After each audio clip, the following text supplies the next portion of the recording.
Hello guys, ngayon ay magluluto po tayo ng French fries French fries na na ginamitan ko lang ng 1 spoonful of olive oil. Usually pag French fries po ay kailangan naka-deep fry siya. Ngayon, papakita ko sa inyo paano po lutuin yung French fries. Isang kutsarang mantika. Ngayon po, ang brand po ng ating paglulutuan ay tinatawag na Active Fry. Very healthy po at the same time nakakatipid tayo sa oil, no trans fat. At saka maganda dito, ang ginamit po nating oil ay olive oil. So, very healthy. No, so, preheat. di sabihan inubuka. Pag medyo mainit na po ay silipin natin.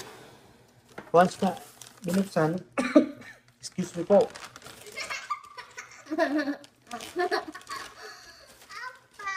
Ay, meron siyang ano to, asin? Yung nilalagay yung pang kulay red. Lagay po natin yung ating French fries. Ito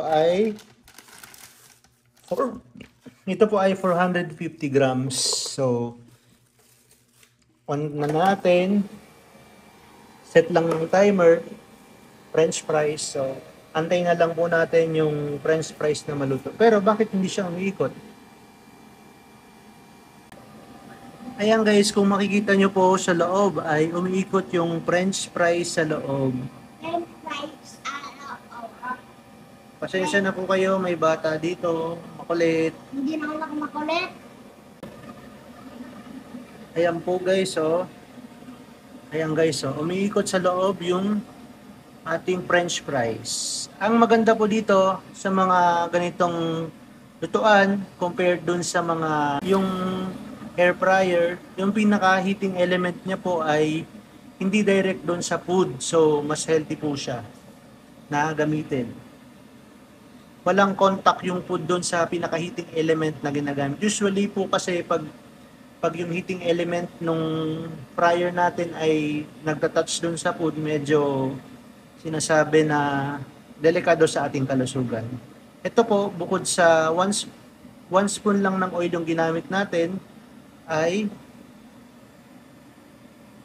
very healthy pa kasi olive oil yung ginamit natin. At maganda dito, even yung cooking niya, kaya siya tinawag na air fryer, ang nagluluto po sa kanya ay yung air na nasa loob. Nagsisirculate lang siya.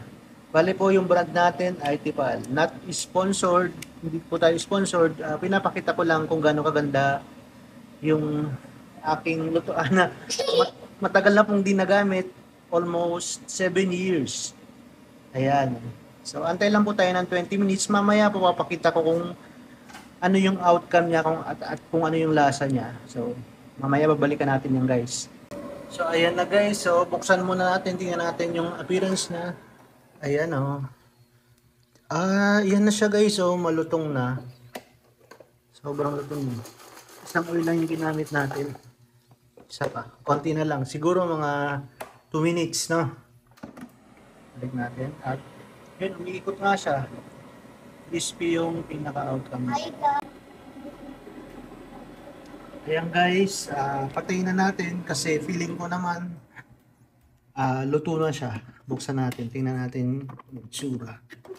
Ayan. Ito siya guys. Oh, ayan o, malutong. Lalagay natin siya dito sa plate.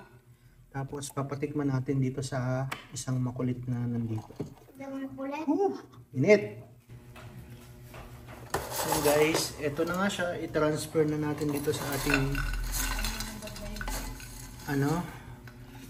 isang mantika lang, isang kutsara lang ng oil yung ginamit natin pero nakapagluto ng ganong kadaming fries. Ayun.